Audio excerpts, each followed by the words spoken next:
Think about the world's top athletes. They train relentlessly, they recover strategically, and they perform when it matters most. Now imagine being and bringing that same intensity to the C suite. Because here's the truth while athletes get an off season, leaders are expected to perform at their peak 365 days a year. I'm Julian II, founder of Executive Health, and in my work with CEOs, entrepreneurs, and leaders, um, I've noticed something, and that's the best leaders think and train like elite athletes.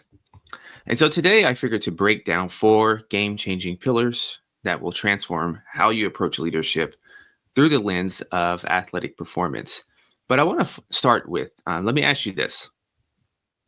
When was the last time that you invested in your health with the same intensity that you brought to your quarterly targets or your annual plan or your business or any other professional goal that you're going after? And let's start with pillar number 1 when it comes to this foundations for an athlete that is completely applicable to you in your leadership and professional world. And number 1 is, of course, we have to start with the athlete's mindset. And elite athletes just don't show up and perform. They develop alter egos that help them execute under pressure, that helps them insulate from the chaos around the outside world. So take Kobe Bryant's Black Mamba mentality. It wasn't just a nickname. It was a psychological tool that helped him compartmentalize pressure, that helped him also maintain razor sharp focus. You know, as a leader, you are carrying tons and tons and immense responsibility. You know, people's livelihoods depend on your decisions. Employees have trusted you with their careers. Families rely on your leadership for their financial security. Shareholders expect consistent returns. For the people who are starting a business, people had expectations, trusted you to start that business when there was nothing there, perhaps. So this journey is not just about you. And your decisions today will impact the company's direction, your business direction for years to come. But it also impacts other individuals' direction for years to come. So this isn't something to take lightly, and it is stressful, even if it's not overtly like just wearing you down stressful. It's still some form of low-grade stress that we all have to deal with in this world. So your action step here is what I would say, create a leadership alter ego. Start by identifying the traits of your ideal game time self. Maybe it's the unwavering calm of a seasoned CEO, if that's something you need to work on. Or it's the strategic precision of a championship coach, if strategy is something that you need to improve on. Write these traits down, visualize them each morning, and then step into this persona when you're facing these high stakes situations, or when you're just going about your day and it's work time and maybe stuff in the personal life is not ideal at the moment. And this is a way to kind of help you create that separation.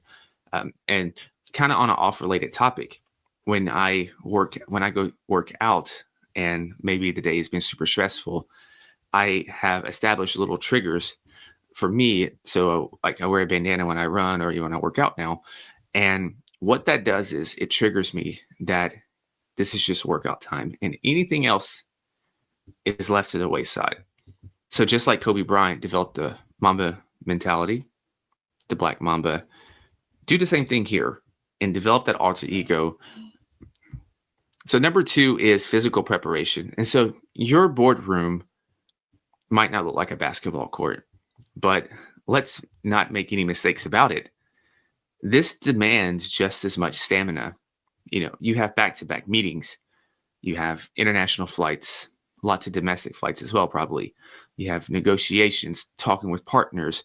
You have emergency calls. And sometimes if this is international, can be 6 a.m. for you because it's people in other countries and different time zones.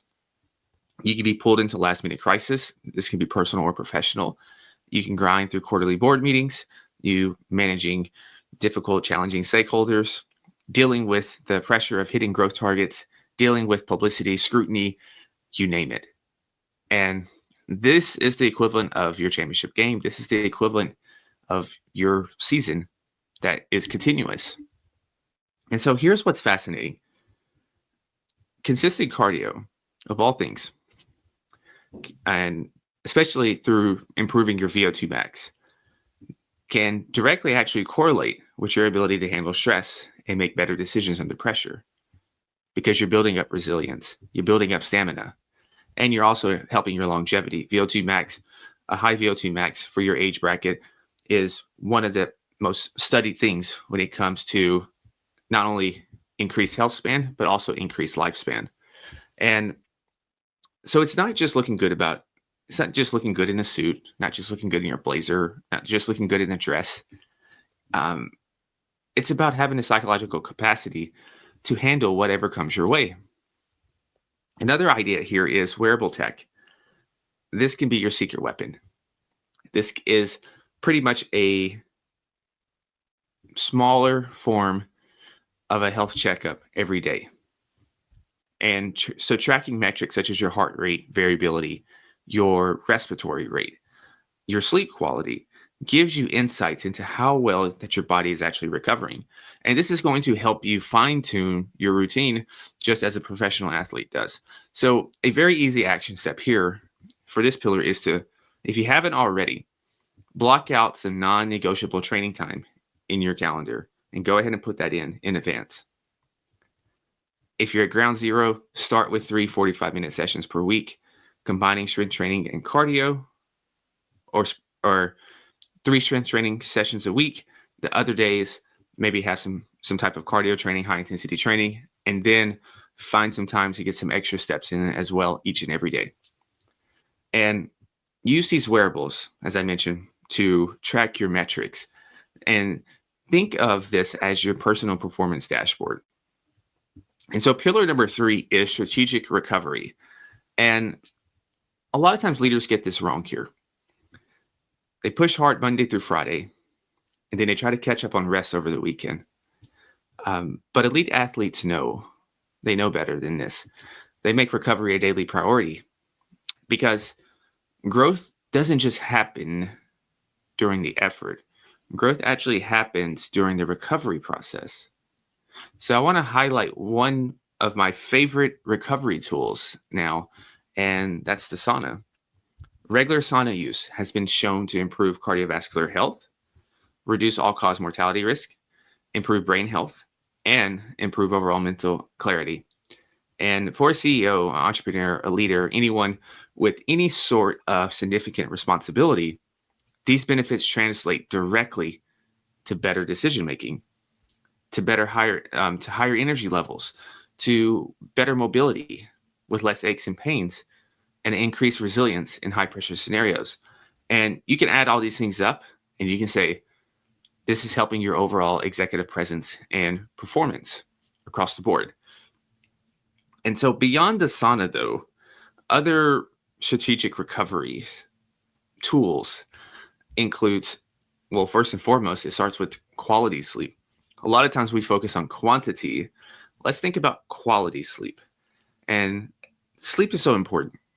This is your brain's chance to consolidate decisions, consolidate a lot of things that have been thrown your way that day, and also prepare for tomorrow's challenges. Next, we have some form of stress management, stress mitigation, as I call it. I think it's unrealistic, and it makes no sense when people say live stress-free. That's impossible. Stress is necessary. Stress is actually, a little bit of stress is how we grow. When you work out, you are stressing your body. That's called hormesis. So that's not how I like to look at it. But being able to mitigate that stress is more how I think about it.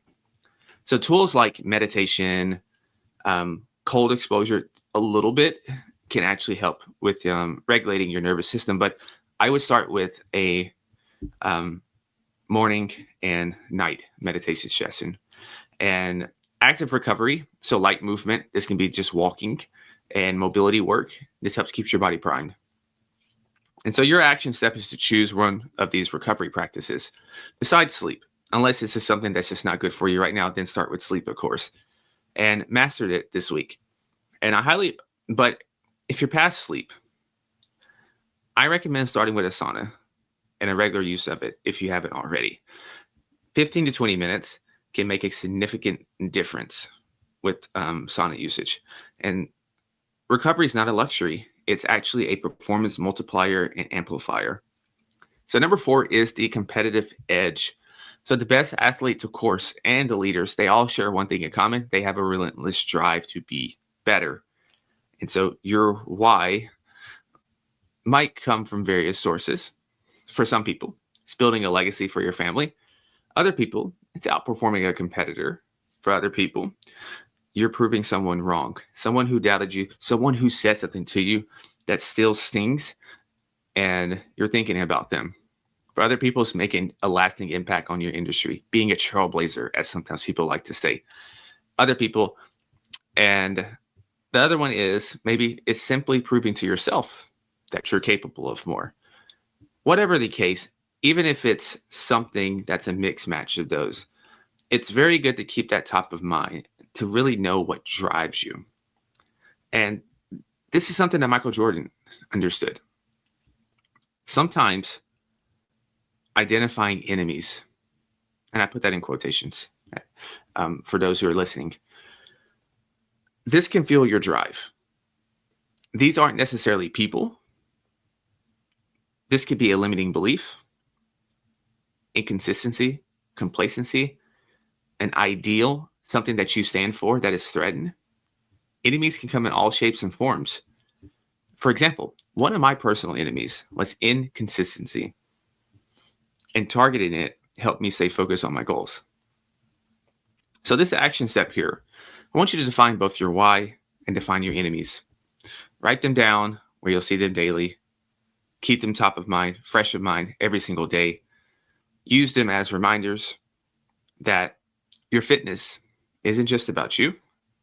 It's about the impact that you'll make on your business, your family, and your community, of course. And so leadership at the highest level is a marathon. It's not just a sprint. And when you train like an athlete, you're not just investing in your health. You're investing in your capacity to lead, to inspire, and to create lasting impact. And so if you found value in these strategies, hit the like button and subscribe for more content on optimizing your performance as a leader. Drop a comment below also sharing which pillar resonated most with you. And if you're ready to actually take your performance to the next level with precision, click on the link below to learn more about how we can help you thrive in health, business, and life. And so until next time, champions aren't born, they are trained. And I'll see you in the next video.